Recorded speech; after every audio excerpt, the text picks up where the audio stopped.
What is up, YouTube? It's Truefeltman here. Now, I have Cameron Nyhuis' top 8 Yang Zing Metalfoes deck profile. Now, he went to Sydney's YCS this year, and he was the only person in top 32 that was playing Yang Zing Metalfoes. And I think we should just get into the deck profile.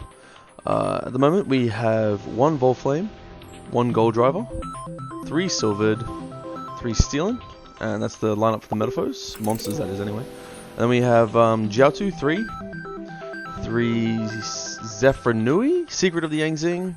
He's playing 1 Taotu, which is interesting. Not much play. This card normally doesn't get much play, but no. Then there's 2 Swanee, 2 Brienne. We have Zavraxia, the Treasure of the Yang Zing, just 1 of that.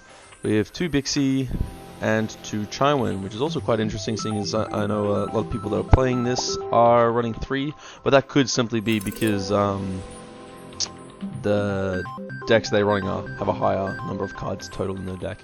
Anyway, moving on, we got 3 Teratop, 1 Tactomburg, and then we got the Red-Eyed Dice. So a nice interesting speedrun engine, which obviously is there to make, you know, Danglong. And then they runs the 1 Archfiend Eccentric and 2 Maxis. And that runs it out. That's the end of the monster lineup, obviously. And then he's got 1 Painful Decision, 1 Yang Zing Path, 1 Dark Hole, 1 Metalfoes Fusion, and 1 Oracle of the Zephyr. I did ask him about the Oracle of the Zephyr, and I was like, is it in there just simply for the scales? He said yes, you know, it is it's a way to search the high and low scale, but secondly, it is a great card that is used for blocking, or you know, stacking a chain, and essentially you play the card, search for what you want. You can use that card, the search card, to also be discarded for Jiaotu, and then when you start making synchro plays, you could Chainlink 1 Baxia, shuffle a couple of cards, and then Chainlink 2 is the field spell, at which point your opponent can't actually respond to the monster, so it's a great way to like avoid strike. Even if you're stacking a card constantly, it just, you know, stacking that 1 card prevents that, you know, being striked. It's totally worth it, and makes, you know, your plays just go off. So, you know, very, very interesting, very, very good point. So yeah, and he runs 2 Metalfoes combination. So only 3 Metalfoes spell and trap cards total, but I think that's plenty. And then 3 9 Pillars of the Yang Zing, which is the most ridiculous trap, which is, you know, really, really, really standard for a Yang Zing deck. Anyway, then moving on to the extra deck, we are running 3. He's running 3 Baxia, 1 Yazi, 1 Chao Feng, and 2 Denlong, which is, I think, the normal thing for a Yang Zing decks. I mean, some could say that Chao Feng's not played, but like, why not have it there? It could sometimes just lock out a player from playing the game, so why not? You've got the 1 Herald of Arclights, the 1 High-Speed Chambara, the 1 Metaphys Horus, the 1 Ignista, and he's also running the interesting Nirvana High Paladin.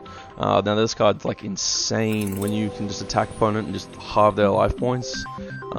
It is a tricky card to sort of get out, but this being the synchro deck it is, Yang Zing's the best equipped to sort of summon this card. So yeah, interesting to see, but good, nice, spicy stuff.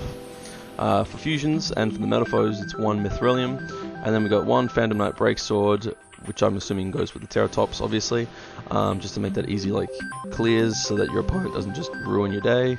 And we also have the Hope Harbinger as the only other rank. So not as many cards that stop your opponent from like playing the game, like you do see in most decks. But I guess the 3/9 Pillars in the main deck can do that job for you. I did ask him why 1 Dark Hole. This deck does lose pretty hard to Kieran.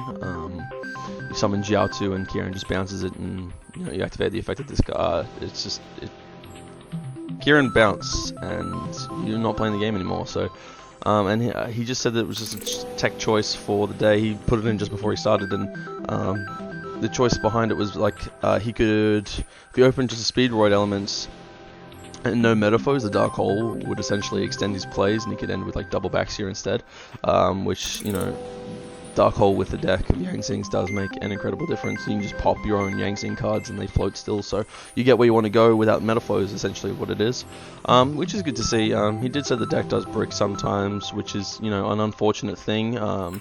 With how powerful it is, I guess that's fair. The deck can put out some obscene stuff, and Baxia's shuffle effect is just ridiculous.